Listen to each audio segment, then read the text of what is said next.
bienvenue dans ce 85e numéro de Terres et Vignes de l'Aube, le magazine mensuel de l'agriculture auboise réalisé en partenariat avec la Chambre d'agriculture. La conjoncture, la croissance, ces mots inondent les médias pour évoquer l'économie. Mais justement, on a moins l'habitude de parler de conjoncture dans le monde agricole et pourtant, vous allez le voir, c'est un secteur qui subit bon nombre d'aléas économiques. Avec nos invités, nous allons tenter d'y répondre de façon simple et claire, sans oublier les autres rubriques de Terres et Vignes de l'Aube. Place au sommaire. Aujourd'hui, Terres et Vignes se consacre à la conjoncture agricole. Où en est-on? Qu'est-ce qui a changé ces dernières années? Les agriculteurs témoignent. Donc on a presque divisé par 3 le prix du blé en 12 mois, ce qui était quelque chose d'inimaginable avant. C'était juste inconcevable. On vend en dessous de notre coût de production, donc on vend à perte en permanence. En deuxième partie de l'émission, après un retour sur l'actu consacré aux actions du collectif Terres et Vignes, nous découvrirons les coulisses du drive fermier durant la rubrique « Comment ça marche ». Chaque client a un numéro associé par commande, et donc le même numéro pour chaque producteur. Donc après, il suffit simplement de rassembler tous les numéros et de préparer le panier. La rubrique Contre-champ en fin d'émission permet de porter un regard décalé sur l'agriculture auboise, avec notamment la journée mondiale du champagne, fêtée à Troyes. Donc c'est la journée mondiale du champagne. Le principe est relativement simple. On partage une flûte de champagne et une photo, en famille ou entre amis. C'est ce qu'on a prévu ici ce soir. Et on la met sur les réseaux sociaux. Encore une fois, Terres et Vignes de l'Aube évoque avec simplicité le quotidien de celles et ceux chargés de remplir nos assiettes au quotidien, les agriculteurs.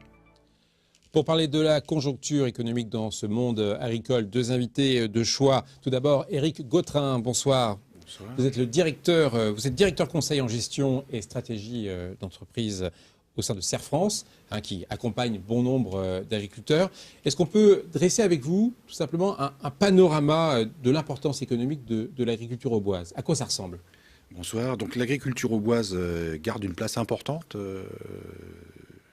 au sein de l'économie et même au sein de l'emploi au niveau de l'Aube. Déjà au niveau surface, l'agriculture occupe à peu près 60% du territoire. Si on rajoute la partie, on va dire, de la forêt, on arrive à peu près encore à 20%. Donc en fait, une grande part de la surface est occupée par l'agriculture.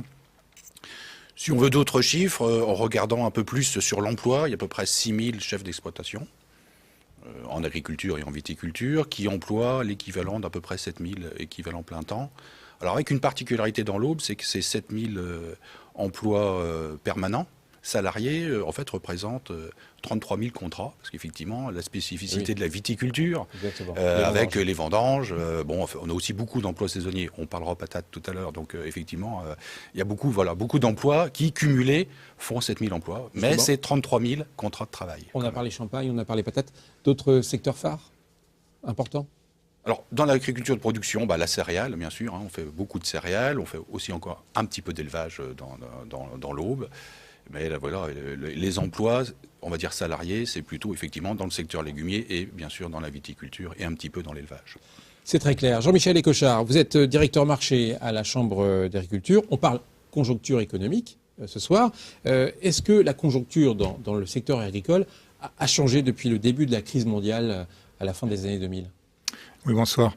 Écoutez, la conjoncture agricole a surtout changé, en fait, pour nous, la date de changement, de basculement, c'est 2007. Et c'est, je dirais, assez indépendant de la crise mondiale des subprimes, qui a commencé avec les subprimes. Jusqu'en 2007, bon an, mal an, les prix des matières premières agricoles bougeaient relativement peu. Quand ils avaient bougé de 10-15%, c'était déjà des variations significatives. Et à partir de 2007 Depuis 2007, les prix, on a connu des variations de prix phénoménales qui sont de l'ordre de plus de 100% plus de 100% d'une année à l'autre, et parfois même entre le début et la fin d'une campagne. Et pourquoi ce basculement ? Tout simplement, on était, jusque sur les années 90 sur un système de prix garanti avec une demande dans les années 2000 qui était jusque dans les milieu des années 2000 relativement stable, et puis qui a augmenté. Et l'autre phénomène qui, je pense, vient jouer, c'est le changement climatique. Alors, qui influe certes aussi au niveau mondial, mais qu'on perçoit assez nettement en France. On le voit sur ce graphique que je demandais à lui Armand de garder. Il y avait un changement climatique, un aléa climatique, si je puis dire, tous les 5 ans. Et là, on est passé à 1 ou 2 aléas tous les ans, c'est ça? Quasiment, puisque si on prend l'exemple de l'année 2014, 2 aléas climatiques dans la même année, donc un printemps excessivement sec, parmi les plus secs jamais enregistrés, et puis un été parmi les plus humides dans la foulée. Et ça, on va le voir dans nos reportages. Évidemment, ça a des incidences sur la vie économique des agriculteurs. Parlons filières. Durant cette émission, on va évoquer cette conjoncture économique pour 5 filières. On va commencer évidemment par la viticulture, qui est assez importante évidemment dans notre département. Jean-Michel Écochard, est-ce que le Champagne est affecté par tous ces aléas que vous venez de citer? Alors, le Champagne est évidemment affecté par les aléas climatiques. On connaît des années effectivement de gel, on peut connaître des années effectivement avec des pluviométries excessives qui génèrent de la pourriture. Mais je dirais c'est un peu une filière atypique parmi les autres filières agricoles. Autant les autres filières sont, j'allais dire, moins directement impactées par la crise mondiale. Déconnectées entre guillemets, d'autres problèmes. Alors que le Champagne est directement connecté à, j'allais dire, les commercialisations de Champagne sont directement connectées à la crise mondiale. Et le Champagne n'étant pas un produit de première nécessité, eh bien, on constate depuis 2009, depuis le début de la crise, eh bien, une réduction des ventes de Champagne de l'ordre de quasiment 10%. On avait 340 millions de bouteilles vendues à un moment. Oui. Et on est arrivé à peu près 300. 300 millions, on espère 305, 307 millions pour cette année. Mais de toute façon, c'est une réduction significative par rapport au passé. Alors, avant de continuer notre tour des filières agricoles, je vous propose d'entendre les explications et le ressenti d'agriculteurs au bois. Tous deux constatent, comme vous, la multiplication des aléas. Le premier est céréalier, le deuxième collecte des pommes de terre. Regardez ce reportage assez édifiant de Christian Vira. À Bagneux-la-Fosse, Ghislain Guinaud intervient sur 270 hectares, principalement de céréales. Il doit faire face depuis des années à plusieurs aléas climatiques. On a commencé à avoir des problèmes en 2011 avec un printemps très sec, une sécheresse qui faisait beaucoup penser à 1976. 2012, suivi d'un épisode de gel important avec des dégâts considérables sur les colzas, des pois d'hiver détruits à 100%, des escourgeons détruits à 100%, des blés retournés. 2013, alors ça c'est un phénomène plutôt local, mais nous on a subi 3 épisodes de grêle. Récolte 2014, un épisode de sec au printemps très pénalisant, suivi d'un épisode pluvieux au mois de juillet qui l'était presque plus. Pour Ghislain, l'époque où il suffisait d'avoir de bons rendements pour gagner sa vie est terminée. Désormais, que la récolte soit bonne ou mauvaise, les prix mondialisés fluctuent de façon importante. Dans un flou des plus artistiques. Pour le moment, dans l'incapacité de contrôler nos prix de vente et donc le revenu qui en découlera en fait. On est vraiment maintenant sur une constitution du prix au jour le jour. Donc on a presque divisé par 3 le prix du blé en 12 mois. Ce qui était quelque chose d'inimaginable. C'était juste inconcevable. À Meilly-le-Camp, Thierry Foy est fier de sa récolte de 7500 tonnes de pommes de terre. Une récolte exceptionnelle due au contexte météorologique. Aujourd'hui, la production européenne, logiquement, elle s'équilibre à 23 millions de tonnes. On est plutôt sur des bases de 27 à 28 millions de tonnes. La fierté de l'agriculteur d'avoir réussi sa production s'effondre face aux conséquences de la surproduction. De par ces volumes hyper importants, on a 5 millions de tonnes de trop sur le marché européen. Donc ce qui pèse énormément sur les prix, on va du simple au triple au niveau tarif par rapport aux années précédentes. Aujourd'hui, on travaille en dessous de notre coût de production, enfin on vend en dessous de notre coût de production, donc on vend à perte en permanence. Cela peut paraître aberrant, mais pour ces agriculteurs, arrêter l'activité est impossible. Alors non, on ne peut pas arrêter parce que quand vous avez quand vous avez fait de gros investissements dans cette production et que vous avez des installations frigorifiques telles que moi j'ai et d'autres collègues ont, vous ne pouvez pas faire machine arrière. Vous êtes obligé de travailler, d'exploiter votre outil de travail et sinon économiquement il y a un réel problème.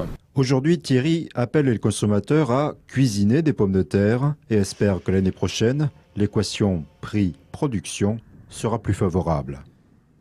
Éric Gueutrin, pour la filière des patates, est-ce que la situation est aussi compliquée que ce qui est décrit dans le reportage ? C'est très bien relaté. Hein. En fait, bon, on ne va pas inonder de chiffres, mais en fait, sur les pommes de terre, c'est la triple peine. Une augmentation de surface en Europe, sur un marché qui est très petit, et là, pour le coup, on n'est pas sur un marché mondialisé, on est sur un marché européen. Donc, des surfaces importantes, un rendement exceptionnel. Il y a eu une très bonne récolte partout en Europe. Donc évidemment, du volume, les chiffres ont été cités tout à l'heure. Et puis alors, la troisième peine, c'est l'embargo russe. Alors, dans le département de l'Aube, peu de producteurs vendent des pommes de terre lavées, on produit de la pomme de terre lavée sur l'Aube. Peu de producteurs vendent directement en Russie, mais les Hollandais produisent de la pomme de terre pour la vente aux Russes, mais enfin, aujourd'hui, ils ne peuvent plus le vendre. Donc évidemment, ce volume qui est produit dans le nord de l'Europe redescend sur le marché. Donc voilà, donc triple peine, très grosse surface, très bon rendement, embargo. Donc voilà, donc il y a beaucoup de volume et les chiffres qui ont été cités sont là. Effectivement, on a en début de campagne, ça se vendait 4 centimes le kilo.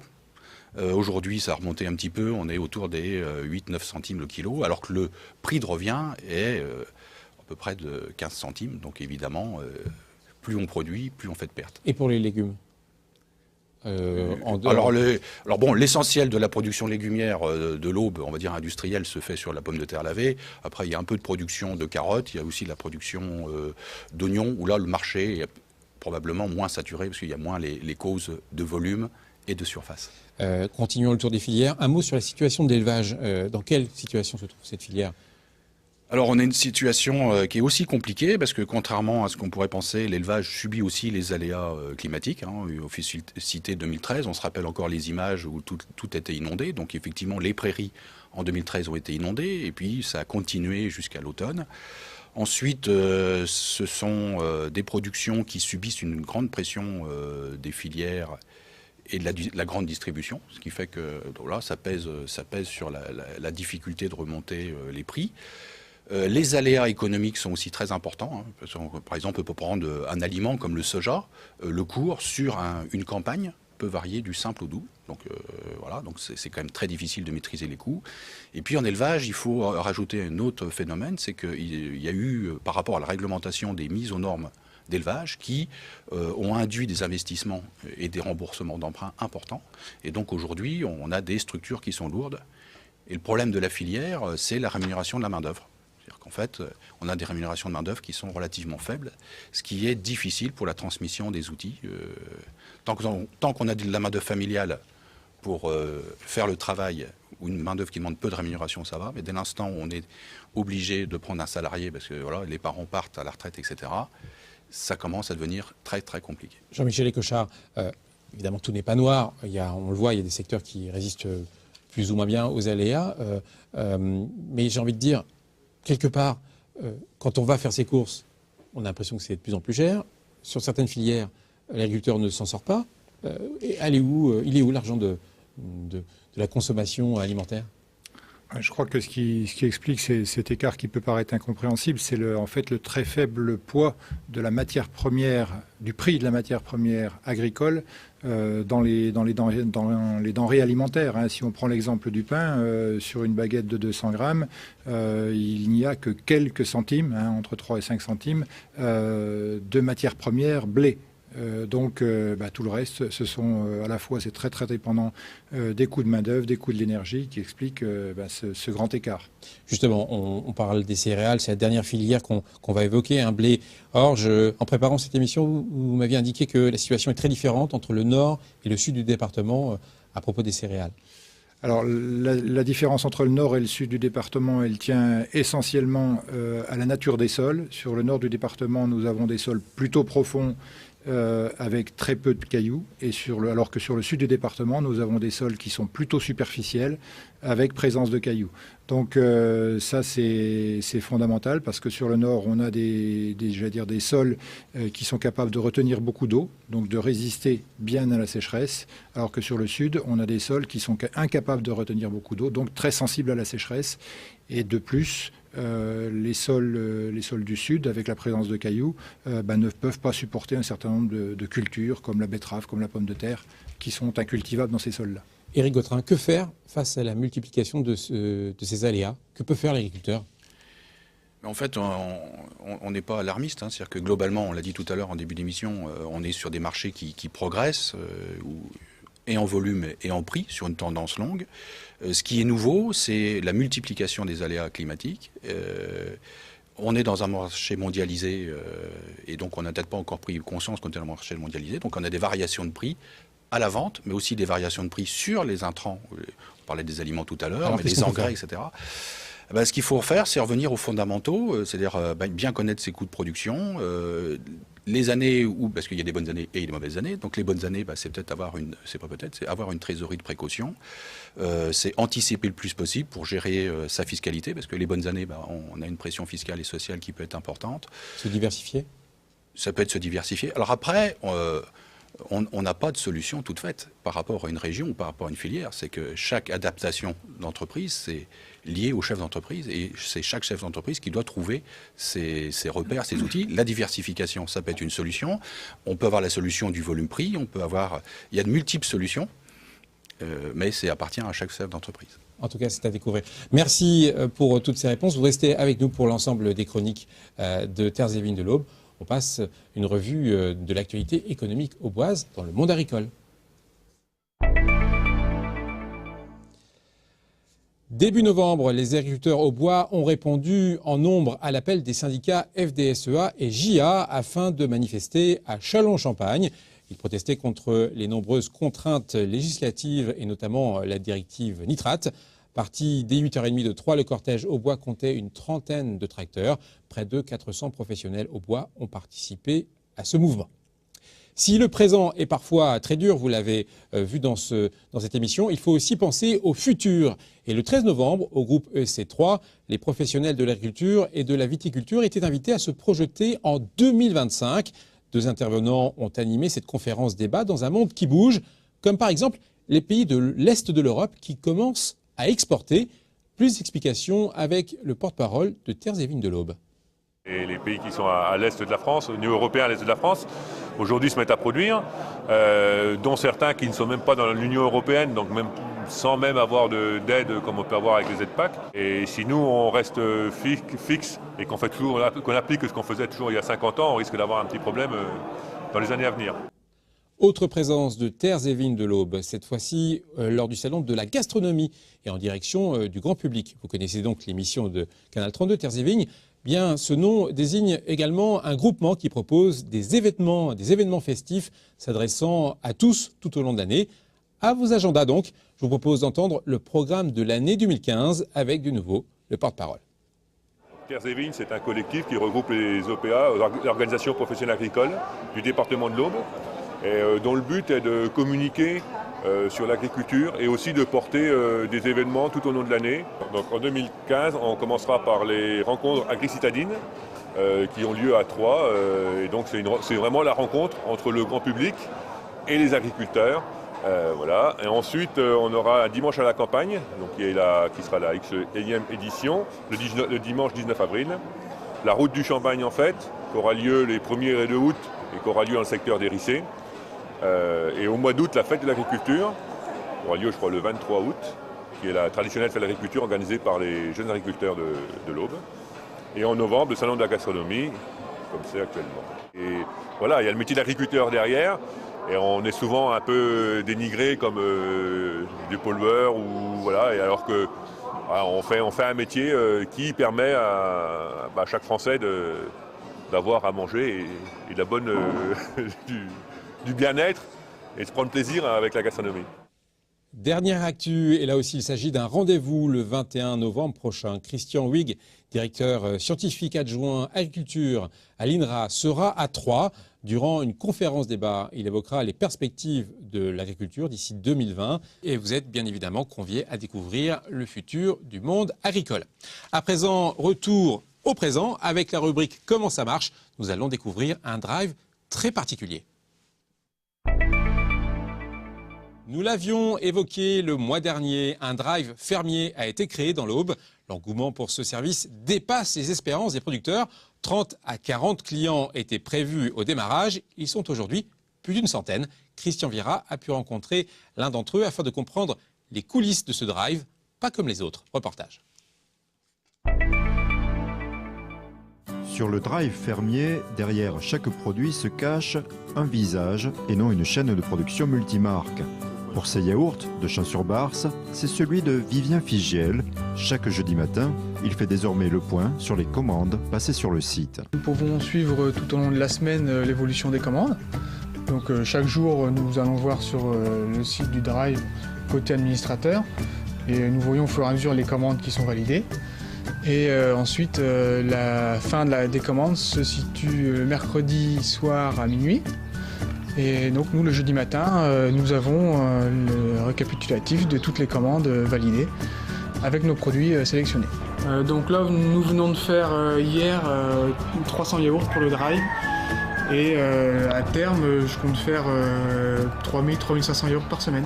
Deuxième étape, Vivien édite les bordereaux de commande pour chacun des clients. Chaque client a un numéro associé par commande et donc le même numéro pour chaque producteur. Donc après, il suffit simplement de rassembler tous les numéros et de préparer le panier. Étape suivante, la préparation des livraisons à la ferme. Là, le bordereau permet de sélectionner les yaourts en fonction des parfums choisis. Pour l'instant, comme on débute notre production, on a des yaourts nature, on a des yaourts aromatisés, donc aromatisés à la vanille, à la fraise, abricot et la vanille, et on fait aussi des natures sucrées. Pour l'instant, on drive, on commercialise que les yaourts, comme on démarre.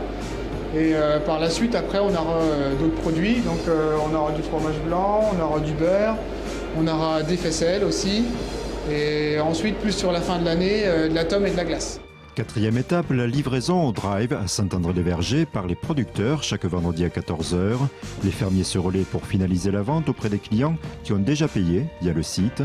Le producteur, lui, est payé chaque mois et c'est d'ailleurs lui qui fixe librement son prix. Alors le prix il est fixé librement par les producteurs, donc ils font ce qu'ils veulent. Certains pratiquent le même prix qu'ils pratiquent à la ferme et puis d'autres qui peuvent venir d'un peu plus loin voilà, vont répercuter de quelques centimes ou dizaines de centimes d'euros. Afin d'assurer la promotion du drive fermier, ces derniers ont participé au salon de la gastronomie à Troyes. L'idée aujourd'hui, c'est que le drive s'est lancé il y a 4 semaines, donc c'est de promouvoir cette nouvelle façon de consommer local. C'est-à-dire que les producteurs viennent en ville pour rencontrer leurs clients. Un service pour les citadins apparemment très attendu, puisqu'ils sont aujourd'hui plus d'une centaine à passer commande chaque semaine, alors que 30 à 40 clients étaient initialement prévus. On continue à parler terroir dans Contre-champ. On va évidemment évoquer le produit phare, le champagne. Contre-champ, vous le savez, c'est une vision décalée de l'économie agricole et de la vie agricole. Aujourd'hui, je vous propose de voir ou revoir un événement festif, le Champagne Day. Pour la première fois, viticulteurs et grand public se sont donné rendez-vous à Troyes afin de célébrer le champagne, mais pas seulement. Reportage.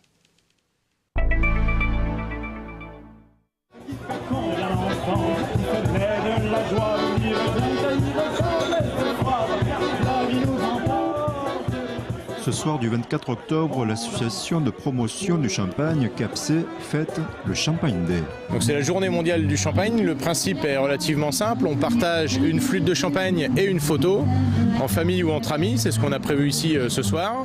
Et on la met sur les réseaux sociaux.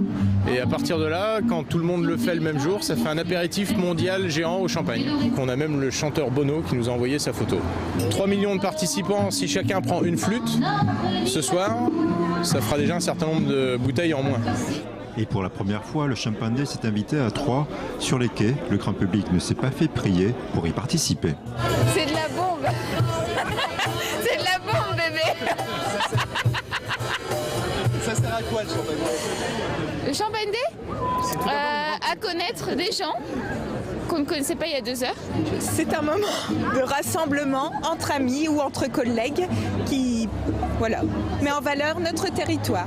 Effectivement, dans un univers de vin concurrentiel, hormis l'opportunité commerciale, le Champagne Day ancre ce produit mondialisé au sein d'un terroir. C'est mondial, c'est une très bonne idée, sympathique, ludique, chaleureuse, ça valorise évidemment notre territoire, notre savoir-faire. Le champagne est probablement l'une des activités économiques qui apporte le plus d'augmentation du PIB par habitant dans une région comme la nôtre. Et j'ajoute que faire cette initiative ici à Troyes, avant un peu tous les autres, au pied du cœur de Troyes qui devient l'emblème de notre cité, c'est aussi, à travers la puissance des réseaux sociaux, un élément de valorisation de notre cité qui est également une ville de champagne. Je rappelle que 25% du champagne est fabriqué dans l'Aube.